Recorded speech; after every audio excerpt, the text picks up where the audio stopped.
In the second step, you get to decide how to enter an estimate of your future take-home income and expenses for the duration you plan to own your home. We have two options for you. Let's start with a simpler one. Option 1 represents the straightforward choice. You simply input your initial income figure for your first year as a homeowner, say $100,000, and your estimated annual income growth rate, like 2%.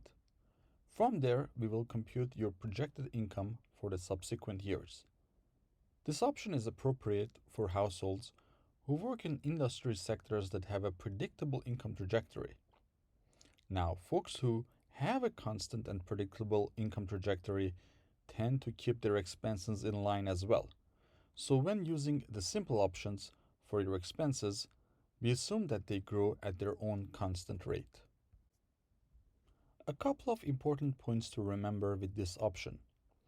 We are looking at your take home pay after deductions at the household level starting from the first year you plan to buy your house.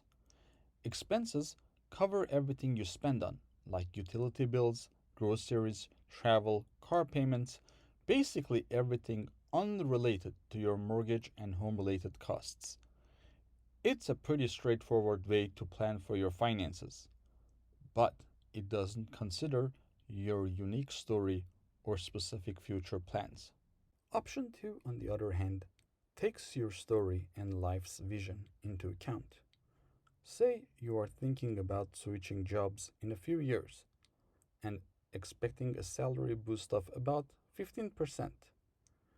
You can include that in your income and expenses through our provided template as demoed. Or maybe you are considering having a little bundle of joy down the road. You can account those future childcare related expenses in your expense estimates. This option lets you align your finances with your plans for that dream property you want to buy.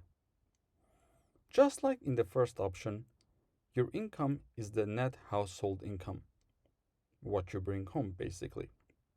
And expenses cover everything except mortgage and home related costs. But if you didn't include those fixed home related expenses in the first step, you can specify them here for each year you plan to stay in your home. So, to wrap it up, option 1 is simple but doesn't consider your unique story, while option 2 lets you paint a more detailed picture of your financial future. It's all about choosing the approach that suits you best.